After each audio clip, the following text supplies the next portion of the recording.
Hey, it's Kevin Toffel with GigaOwn. In my hand, I've got the Samsung Galaxy Note. Some people call it a phone, some say it's a tablet, others call it a phablet. It's got a 5.3-inch display, hence the confusion. But I'd argue the real question isn't what to call this device, but really, are you a one or a two-handed smartphone user? I'll get into that a little bit more, I'll give you an overview of the device real quick, and of course I'll follow up with a full review. But let's see what's inside the box. And I've already got the phone out of it, so I will just bypass this. We have a nice quick start guide, which is actually pretty handy. I usually don't look at a lot of the documentation, but this is actually quite good to get you started. You've got your health and safety warning guide from Samsung, and then inside you have a small USB power brick and USB cable. And I believe there's some headphones around here somewhere that I must have misplaced, because I'm pretty sure they come with those too. So, other than that, not much else in the box, so let me put that down and show you this bad boy. It's pretty big, as you can see. Here it is in my hand. We'll take a closer look at it and also compare it to other devices, such as my 7.7-inch tablet, my Galaxy Nexus, and even my iPhone, because that's a 3.5-inch display, 4.65-inch display. This new phone is a 5.3-inch display, and of course the tablet is 7.7. So let's take a closer look at this guy and talk about the size and who this is for, as well as who it's not. So before we talk about who this phone is for and what the right question to ask is about the Galaxy Note, well, what the heck is it? Here's a quick overview of this AT&T LTE phone. You've got the beautiful 5.3-inch display, 1280 by 800 resolution, Super AMOLED Plus, great viewing angles, although it does have a glossy screen. On the top you have a front-facing video camera right up here. I've used that for Google Plus Hangouts already. It works quite well. We have the standard 4 Android capacitive buttons on the bottom. Left-hand side of this thin device we have up-down rocker switch for volume. On the top we have a microphone jack. We have a 3.5mm headphone jack.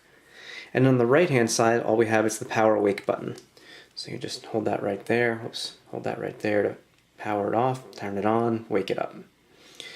On the bottom, you've got the micro USB port, another microphone jack, and then the S Pen, which is a, has 256 levels of pressure sensitivity here because there's a Wacom digitizer underneath. And with this, you can navigate if you want, you can take notes. I can even, if I hold down the button, take a picture or a screenshot of the phone itself. What's on the display, there it is, copy to clipboard. Then if I want, I can circle things and write on it and save it, send it, share, etc. So let me get out of there. The S Pen will be getting an upgraded software when this phone gets Android 4.0 this quarter, and that is coming within the next 1 to 2 months is what I'm hearing, so we'll see. For now it runs Android 2.3.6. And bottom we've covered PEC side, slightly rounded back, slightly rounded all around the edges, 8 megapixel sensor here with an LED flash, and then you've got your speaker for speakerphone, music, etc. So that's the hardware itself. So what's the right question to ask? Phone, tablet, phablet? None of those. The question to ask, and I'm going to bring my iPhone into the mix here, is do you use a smartphone with one hand or two? That is the ultimate question. If you are a one-handed smartphone user, then you are used to doing everything on, say, an iPhone or a small screen device with one hand, easily reaching to all the corners, able to type all with a thumb, no problem. So you can carry something in this hand, cup of coffee, whatever it is, and you can use this phone all day long. Fantastic. However, ever since I first used a smartphone, I have always been a two-handed smartphone user, even with the iPhone. I always type like this with two thumbs on the iPhone, and I just always have. So, as a two-handed smartphone user, this is not a problem for me at all. I'm constantly using both thumbs to get around, do whatever I need to do. If I need to use one hand to scroll, I can certainly do that. If I want to, say, read a book in my Kindle app, I can certainly scroll with one hand here. Text input is rather tricky. Reaching up to the top left, also rather tricky. I have small hands, and clearly this is a big phone, no doubt about it. If you're a one-handed smartphone user, I wouldn't bother looking at this phone unless you're willing to change the way you use your phone. Two-handers, I think this is a must-look because it gives you the benefit of a phone and a tablet in one. Now here I have the 4.65-inch Galaxy Nexus, and I have the 7.7 Galaxy Tab tablet. This Galaxy Note fits nicely in between all three in terms of size. I may get rid of both of these and just keep this phone instead of carrying one or two different devices throughout the day. That's, in my opinion, who this is perfect for. Why do I like this? I can tell you already. I mean, I can fit so much more information on the screen. Let's go back to the iPhone for a sec, and let's go to the Kindle app. I've read many books on all of my devices. Where is my Kindle app? Right here, Kindle.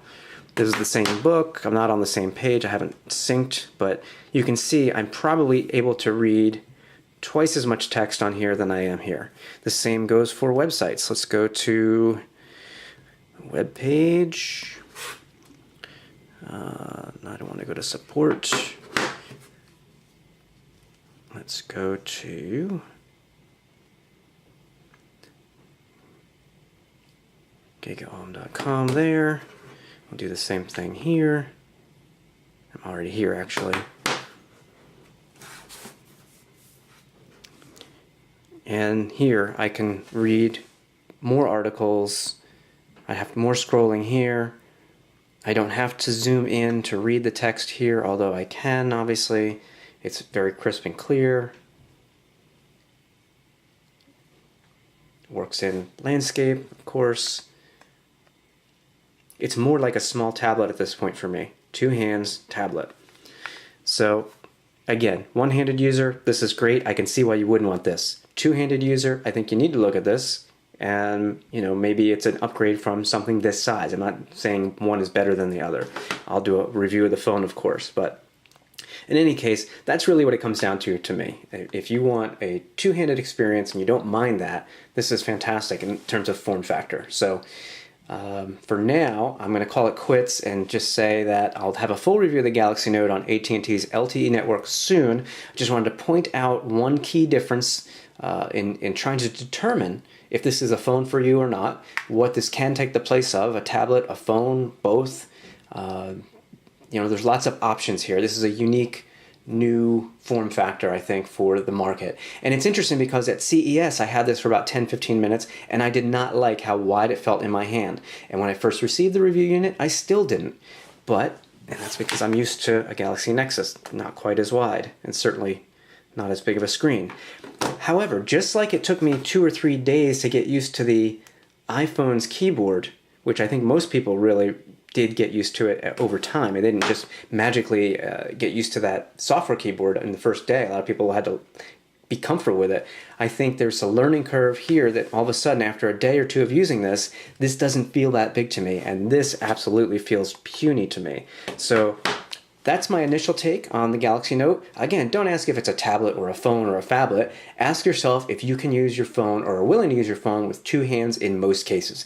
If that is the case, take a look at the Galaxy Note. If not, I'd say give it a pass. It's not worth changing the way you use your device for if that's not what you want to do. So I'll follow up with a full review coming soon.